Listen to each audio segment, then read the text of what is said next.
dicho, ya nos acompaña afortunadamente en nuestros estudios el doctor Pedro Donoso, abogado, consultor político, que está ya con nosotros. ¿Cómo está, doctor Donoso? Buenos días, qué gusto tenerla acá en vivo y en directo, bienvenido. Le acompañamos a Alexis Moncayo, quien le habla a Licenia Espinel. En poquitos minutos más se nos va a ir el servicio de energía eléctrica. Se va a durar muy poco la entrevista. Entonces. No, sino que le digo que por eso qué bueno que está acá, porque aquí finalmente con la planta salimos del embrollo momentáneamente, porque si estábamos vía telemática es complicadísima la comunicación, por eso qué bueno que esté acá. Pero como a todos nos ha tocado vivir estos periodos de racionamientos de energía eléctrica, pues y a todos nos afecta, ¿no? Y en ese sentido yo quería hacerle mi primera pregunta. Hay sectores que piensan que el presidente de la República no ha dado la cara en esta crisis, que es un presidente ausente que apareció recientemente después de un largo periodo de haberse prácticamente guardado y quemado como fusibles a sus ministros, manejando la crisis del tema eléctrico para anunciar un supuesto encuentro de o localización, como se lo quiera llamar, de 2,000 hectáreas de coca, cuando lo que la gente esperaba era que nos diga qué estaba pasando con el sistema eléctrico. Esto ha generado en los ciudadanos incredulidad, porque en el último anuncio el presidente de la República nos dice que nos va a reducir las cortes de energía eléctrica de 10 a 8, luego a 6 y luego a 4 horas diarias, pero todos los expertos y todos los informes de los técnicos indican que la situación es aún más complicada y no hay coherencia entre lo que va a pasar estos días y el anuncio presidencial. ¿Cómo está manejando el tema comunicacionalmente el gobierno? ¿Está en crisis la comunicación del gobierno o no? Bueno, buenos días, gracias por la invitación. Creo que vamos de lo macro a lo micro, quizás, para yo organizarme en mis ideas. El Ecuador no está viviendo una crisis energética, está viviendo una policrisis, digamos, ¿no? Es decir, está tan grave la situación del Ecuador, ¿no es cierto?, que no solo podemos enfocarnos en la crisis energética, porque la crisis energética puede ser la causa y la consecuencia de otras crisis, digamos, ¿cierto? Es decir, crisis energética evidentemente va a profundizar la crisis de empleo, de desempleo, económica, seguramente va a tener relación con el tema de la seguridad y la violencia. Es decir, la policrisis que está viviendo el Ecuador es una situación límite, como diría Karl Jaspers, ¿no? Es decir, ya no estamos finalmente solo hablando de que se nos va la luz, ¿no? Uh-huh. Es decir, hay como una multiplicidad de elementos finalmente de contextos y de circunstancias. Ahora, en la metodología que nosotros utilizamos desde ICARE, siempre ponemos en duda que se pueda hablar de situaciones de crisis comunicacional. La comunicación nunca está en crisis, porque la comunicación es una herramienta, digamos, ¿no es cierto? Quien está en crisis finalmente es el manejo político de la comunicación o el manejo político en sí mismo del gobierno, digamos, ¿no? Uno cree que finalmente el manejo político tiene que ver con la relación con la asamblea o los votos o la consulta popular o las elecciones. No. El manejo político finalmente es el manejo de las relaciones de poder, digamos, ¿no? Si lo podemos resumir así. Entonces, la crisis que está viviendo finalmente el Ecuador y que a la larga está viviendo el gobierno no tiene que ver con comunicación, tiene que ver con un no entendimiento de la gestión política y de la gestión política de la comunicación, que son dos cosas, digamos, distintas pero complementarias, ¿no? Uh-huh. La lógica finalmente aquí te dice que, o la teoría o la literatura te dice que las crisis tienen 3 estadios, ¿no es cierto? Una precrisis, una crisis y una postcrisis, ¿no? Los apagones y la crisis energética no es algo nuevo. Esto es súper interesante. El Ecuador es tan gatopardista, ¿no es cierto?, que todo cambió para que nada cambie. Estamos discutiendo, si ustedes regresan a ver, los mismos temas que discutimos en la campaña del 2023. Son los mismos. Violencia, crisis energética y economía. Y con los mismos candidatos. Y con los mismos candidatos, bueno, más o menos parecidos, digamos, ¿no es cierto? Uh-huh. Entonces, es súper interesante finalmente cómo todo cambió para que nada cambie, ¿verdad? Y entonces el gobierno no es que no podía anticiparse, digamos, de ese proceso crítico, ¿no? Es decir, esto no es la erupción del Cotopaxi, que es algo profundamente nuevo y que no tenía, digamos, ningún antecedente de medición. Se sabía que había una crisis energética, ¿no es cierto? Uh-huh. Incluso en abril, la propia ministra de este presidente, ¿no es cierto?, dijo, y eso está publicado en medios de comunicación, que había finalmente una crisis energética. Entonces, lo interesante es ver cómo el gobierno no se anticipó, no planificó en la precrisis, ¿no es cierto?, e intenta salir cuando ya estalla la crisis y establecer, digamos, respuestas finalmente a un proceso crítico, ¿no? Uh-huh. Qué gusto tenerte acá, Pedro, buenos días. ¿Qué decir de esta estrategia del gobierno y del presidente Noboa de no darle mensajes o respuestas más concretas a los ecuatorianos en momento de crisis como los que hemos vivido? Es decir, ha tenido algunas apariciones Noboa, pero esporádicas. Recuerdo la crisis de los incendios de Quito. Regresó de viaje, apareció en una toma y un mensaje de 30 segundos en el ECU 911 y no volvió a aparecer, cuando él había dicho regreso por la crisis de los incendios en Quito. Y ahora el tema de los apagones. Han sido contadas las apariciones y ahí si quieres puedes también mencionar temas de fondo, ¿no? Temas de fondo, por supuesto, sí, y los de forma también, como por ejemplo aquella risita que expresaba el presidente durante la última cadena nacional, que hubo mucha gente a la que le chocó, le generó resistencia, aquello por el momento en el que están viviendo los ecuatorianos. ¿Cómo entiendes y cómo interpretas esta estrategia que está usando el presidente? En crisis, digamos, nosotros lo manejamos así, ¿no es cierto? Hay tres elementos de una ecuación, ¿no es cierto? La primera finalmente es del contexto, la segunda la necesidad y la tercera los elementos, ¿no? Estamos viendo un contexto que no es un contexto normal, es decir, es un contexto de proceso electoral, ¿no es cierto?, que complejiza mucho más la administración de una crisis. Y eso de una u otra manera te puede determinar las razones de por qué el gobierno está administrando la crisis de esta manera. ¿Cuál es la manera? No es que el gobierno no ha dado la cara, el gobierno ha dado la cara, quien no ha dado es el presidente, ¿no? ¿Por qué ingenuamente? Digamos, lo digo ingenuamente porque no estaría de acuerdo con esa estrategia, porque seguramente lo que plantean es las malas noticias las dan los ministros fusibles, las buenas noticias las da el presidente, digamos, ¿no? Pero esto es distinto, porque está exacerbado por el proceso eleccionario, pero además estamos hablando no de una discusión intangible, estamos hablando de una discusión tangible. ¿Qué quiere decir pero con mira esto? Que las malas noticias, como tú dices, la dan los fusibles, y resulta que los fusibles se queman en cuestión de segundos. Entonces, Goncalves te da la noticia de que vamos a tener cortes de 10 horas y a las pocas horas de ese anuncio se va. Sí, claro. Y lo mismo pasa con Sonsoles García. Y el contexto que yo mencionaba hace un rato, ¿no? En donde tratan de vincularle a ella, que fue vocera durante la crisis de los apagones, en temas que tienen que ver más con lo político y con el juicio político a Palencia. O sea, lo único que estoy planteando finalmente es qué es lo que está haciendo el gobierno en mi lectura, ¿no es cierto?, que yo no estaría de acuerdo. ¿Por qué? Porque quizás la teoría te dice otra cosa. La teoría te dice, como les digo, ¿no es cierto?, malas noticias las dan los fusibles, buenas noticias las del presidente, ¿no? El problema es que eso puede darse en temas intangibles, finalmente. Esto es tangible, es decir, tú y yo no podemos discutir sobre que se va la luz de 8 a 12 del día. Eso no está en discusión. Sí podemos discutir lo de la base de Manta, lo de las plantaciones de coca, ¿no? Eso entra, digamos, en la esfera de la subjetividad y del debate, finalmente, ¿no? Entonces, esa aplicación de las malas noticias lo dan los ministros y las buenas noticias lo da el presidente, quizás cae finalmente en un saco roto porque este ya es un problema de tangibilidad de las circunstancias, ¿no? Ahora, ¿cuál creo que es el mayor error del gobierno? Es su falta de constancia en la administración de la crisis, diría yo, ¿no? No estoy diciendo que yo estoy de acuerdo o en desacuerdo, voy a describir técnicamente lo que nosotros vemos en la administración de la crisis. Y al inicio no fue una mala idea, ¿no es cierto?, fue una buena idea el administrar esta crisis con la lógica del tema climático. Esto es una crisis climática, te decía el gobierno, ¿no es cierto? Crisis de agua. Mayor sequía, crisis de agua, no de energía, la mayor sequía en los últimos 60 años, y la vocería e incluso la presidencia del COE la empezó a manejar la ministra del Ambiente, ¿no? Entonces, no fue una mala idea en el ámbito estratégico, no estoy diciendo que eso está bien o mal. En el ámbito estratégico, tú tienes que darle un concepto a la crisis, tienes que darle una razón, una causalidad a la crisis, ¿verdad? ¿Por qué estamos aquí? El momento que tú apuntas y creas el framing de es la naturaleza, es más fácil que tú rebajes tu responsabilidad.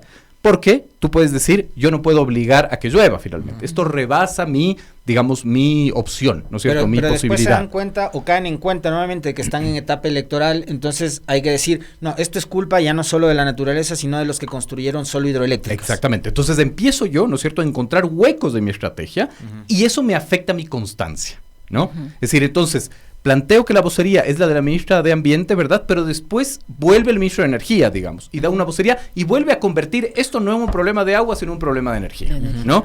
Y después finalmente aparecen los incendios que te podría servir, ¿no es cierto?, para poder restablecer finalmente tu posicionamiento reputacional. Haces que el presidente regrese de viaje y el presidente no toma la vocería de aquello, ¿no? Entonces, vuelves a la vocería del ministro de Energía y el ministro de Energía se va finalmente. Entonces, es una falta de constancia en la administración en sí mismo de la crisis, en la construcción de este framing. Entonces, cuando tu estrategia es porosa, cuando tu estrategia tiene finalmente unos vacíos importantes, ¿no es cierto?, después te enfrentas a esa problemática. Y esa problemática es exactamente esto.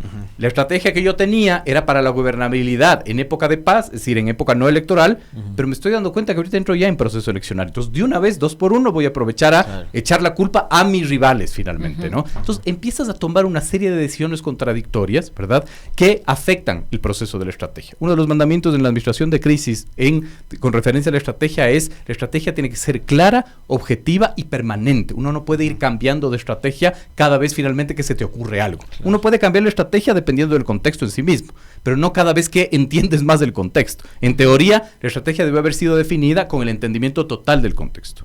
Y en ese caso, ¿hay el entendimiento total? Estamos viendo que no, finalmente. No, porque ¿no? el presidente finalmente, o el gobierno finalmente está, yo no sé si ese eslogan del Nuevo Ecuador todavía se cumple, porque estamos discutiendo de temas que hace años nos pasaron, nos castigaron ya como ciudadanos, estamos discutiendo de los mismos temas, no vemos avances en esos temas, y encima el gobierno del Nuevo Ecuador le echa la culpa de su falta de previsión. Yo no digo que sea culpa de toda la crisis, pero sí no tomó medidas a tiempo, eso lo dicen todos los expertos, tuvo tiempo para hacerlo, no las tomó a tiempo, y termina lanzando la responsabilidad hacia atrás. Le queda grande ya, o ya no se puede creer ese esquema o ese eslogan del Nuevo Ecuador, y el presidente cada vez que sale informa, o es lo que está haciendo es publicidad. Está haciendo publicidad, que es correcto, digamos, lo que tiene que hacer finalmente un presidente también. El tema es que no es un tema de eslogans, es un tema de identidad. Aquí la pregunta finalmente es cuál es la identidad del gobierno. Ese para mí siempre es clave. Nosotros desde ICARE armamos identidades políticas con una ecuación finalmente, ¿no? Y esa ecuación tiene que ver con cuáles son tus atributos, pero sobre todo cuáles son tus rasgos diferenciales. ¿Qué haces tú en situaciones límites en donde deberías hacer mucho más de lo que finalmente quieres construir o quieres plantear, digamos? No sé si me estoy explicando. Es decir, el Ecuador es un Ecuador policrítico, estamos viviendo tal nivel de crisis que no puedes hacer lo mismo que haría cualquier gobierno en cualquier circunstancia, claro. ¿No es cierto? Eso te plantea son circunstancias excepcionales. Exacto, eso te plantea una identidad. Entonces aquí la pregunta es, ¿cuál es la identidad del gobierno? ¿Es una identidad finalmente anticorreísta o correísta? Estoy hablando en términos y en códigos políticos. ¿Es una identidad de un gobierno técnico o netamente político? ¿Es un gobierno que finalmente resuelve o que no resuelve? Eso final no te lo va a decir un eslogan, eso te va a decir el escrutinio ciudadano y la valoración de gestión, ¿no es cierto? Ahora, agravado por este proceso de la campaña, pero sobre todo agravado por otro factor que es mucho más importante que la campaña, que es la campaña que no vemos. ¿Qué quiere decir esto de la campaña que no vemos? Porque cuando el presidente es presidente candidato, ¿no es cierto?, el desgaste del poder, no estoy hablando en febrero, sino en noviembre, en octubre, hace que el gobierno pierda fuerza en su relación con otras funciones del Estado. Esto es súper interesante. Cuando llegó Noboa, yo siempre incluso lo he dicho aquí, cuando llegó Noboa, mi gran preocupación era cómo va a administrar las tensiones entre las funciones del Estado. Ustedes recuerdan cuando llegó Noboa había una tensión brutal entre el Consejo de la Judicatura y Consejo de Participación Ciudadana, Corte Constitucional, Fiscalía, etcétera, ¿no? Ahora, cuando llega Noboa, ¿no es cierto?, las instituciones empiezan a funcionar alrededor de Noboa, porque no es un Noboa normal, es un Noboa del 80% en enero, ¿no? Entonces, cuando tienes un ejecutivo que se fortalece, es lógico, ¿no es cierto?, que la dinámica interfunciones te sea favorable. Entonces es más fácil no permitir que un candidato participe, es más fácil destituir a tu vicepresidenta, es más fácil iniciar una investigación contra un rival político, ¿no? Ahora, ¿qué va a pasar con la relación de Carondelet con otras funciones del Estado cuando el gobierno empieza a desgastarse por los apagones? El gobierno, no es lo mismo enfrentar un juicio político a tu ministra más importante, ¿no es cierto?, con el 80% de valoración positiva o con una valoración positiva en caída por los apagones. ¿Me estoy explicando? Sí. Entonces, ese creo que es el verdadero efecto de la crisis, digamos. O sea, si yo puedo analizar un efecto real, ¿no es cierto?, de la crisis energética, no va a ganar la reelección, porque falta un montón para eso, digamos. Puede pasar todo en este país de minutos. Sí, es el desgaste. ¿No? Es el desgaste del poder con relación a los otros poderes. No solo institucionales, sino no institucionales, de la periferia, diría Pero yo. Pero aterrizando eso más a lo ciudadano, Pedro, ¿crees que finalmente pueda terminar influyendo eso? Es decir, yo hace un momento comentaba sobre lo que se ha rumorado durante este fin de semana en torno a la situación de Nebot, los barcos pesqueros, la flota del Hijo, la salida de Sonsoles, el juicio de Palencia. Esas cosas al ciudadano común y corriente, al ciudadano de a pie, ¿le importan, le interesan? ¿O esas son cosas que se quedan únicamente en la discusión y la disputa entre los políticos? Y esto que tú acabas de señalar, que me parece que es súper importante, sí, por lo que significa ser candidato presidente al mismo tiempo, y la elección que está tan cercana, a la gente finalmente le impacta más esta relación de Noboa mala relación de Noboa con la Asamblea, mala relación de Noboa con Fula, o la buena relación que pueda tener con la Fiscalía, con la Judicatura, con el Tribunal Contencioso para bajarlo a topic y demás. ¿Eso influye? Lo uno es la esfera de la gobernabilidad en la relación con la ciudadanía, lo otro es la esfera de la relación del gobierno, de la gobernabilidad del gobierno con lo que en verdad gobierna, digamos, si se puede decir así, ¿no? Es decir, yo creo que no influye para contestar tu pregunta, creería que no, hay que medirlo obviamente, me atrevería a decir, hipotéticamente hablando, que a la gente le importa un comino finalmente, la censura a la ministra Palencia les importa un comino. Pero sí le importan Pero los apagones. Por supuesto, pues porque seguramente la señora que vende empanadas de afuera, ¿verdad?, no va a vender empanadas, ¿no es cierto?, si no hay luz.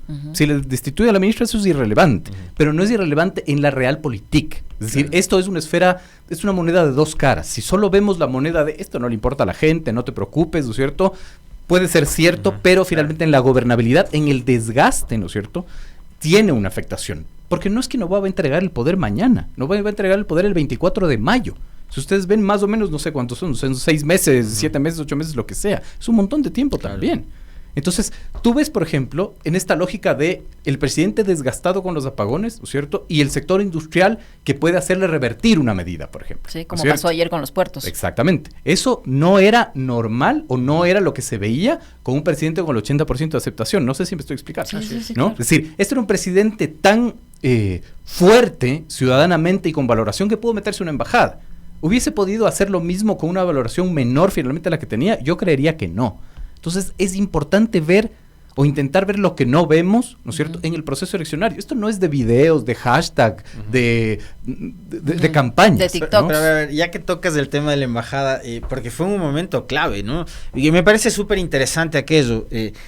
¿Por qué te digo, Pedro? Porque, a ver, lo que pasa en la embajada fue el 5 de abril.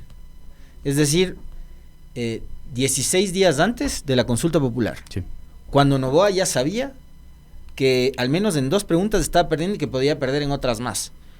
Y lo hace justamente para un poco remover el anticorreísmo, que es una fuerza que está ahí viva, que me parece a mí que es una causa en la que milita la gente en este país, el anticorreísmo. Sí.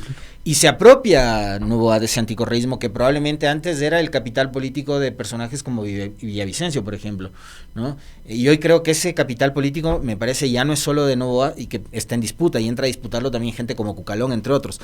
Pero él utiliza eso del anticorreísmo y le sirve, y le da resultados, y la gente le apoya. Yo te preguntaría, ¿le da resultados para qué? Para sostener al menos 9 de las 11 preguntas de la consulta. No sé.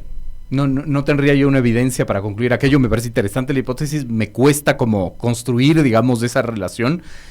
Lo dijo en la entrevista en The New Yorker. Sí, claro. Pero él lo dijo que ya había planificado hace 2 meses. O sea, yo me tomo la embajada porque no quiero perder la consulta. Sí, pero hace 2 meses lo había planificado, ¿no? Pero más allá de eso, en donde no tenemos ninguna evidencia, sino solo estamos especulando, ¿verdad?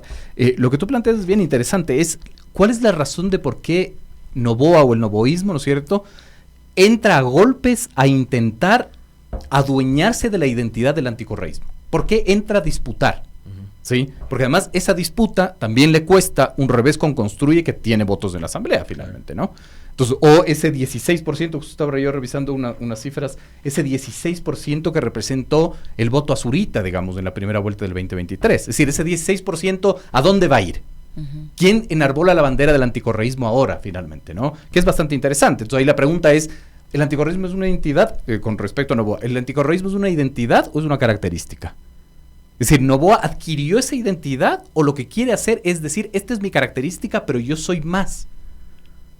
El momento en que te encarcelas finalmente en ese anticorreísmo, te puede funcionar quizás no en la lógica de esta cara de la moneda que yo decía del proceso eleccionario, ¿no?, de la señora de la calle, sino en su relación interfunciones. Eso sí te puede servir, ¿no es cierto? Pero, finalmente, si es que estás desgastado, si tu valoración positiva está muy, muy bajo, yo por lo pronto no tengo datos frescos, me gustaría haberlos tenido para esta entrevista, pero no lo logré. Si tu valoración está muy baja, ¿verdad?, por más anticorreísta que seas, también de una u otra manera vas a ser un fusible y un instrumento funcional al resto. Más de cara a las elecciones, pero sobre todo de cara a la gobernabilidad de un país en donde aún tienes que gobernar hasta el 24 de mayo, no nos olvidemos de eso. Doctor Donoso, esta estrategia del presidente de la República, del gobierno como tal, de comunicar todo a través de redes sociales, ¿puede seguirse sosteniendo? ¿Le va a alcanzar? Porque ha utilizado cada vez que hay estas crisis, digámoslo así, distractores, ¿no? El tema eléctrico sale con los de las plantaciones de coca y así lo ha hecho en repetidas ocasiones. Cuando hay crisis de seguridad, intervención en Durán, intervención en Manta, intervención en Guayaquil, con unos despliegues incluso de película, de Hollywood. pero la gente siente que no hay un resultado efectivo en eso, en esa forma de mostrar su gestión. ¿Le va a durar? ¿Le va a alcanzar? ¿Puede seguir utilizando este tipo de estrategias o ya se la agota? A ver, digamos, la crítica que yo haría es con base a esta frase de Churchill, ¿no? Que es las crisis son demasiado importantes para no aprovecharlas, ¿no? Y creo que el gobierno no sabe aprovechar las crisis. Lanzar distractores finalmente no es aprovechar la crisis, finalmente, es intentar distraer la atención. Ahora, yo me pregunto, ¿qué distractor es tan potente como para hacerte olvidar que no tienes luz 10 horas? Eso no existe, ¿no? Entonces, no hay distractores así de potentes, finalmente, ¿no? O que me atrevería a decir que no.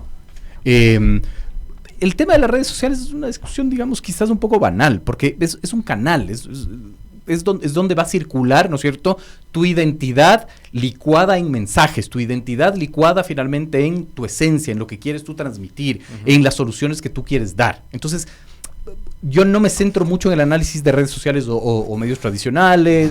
Me parece que quizás no es tan importante esa discusión.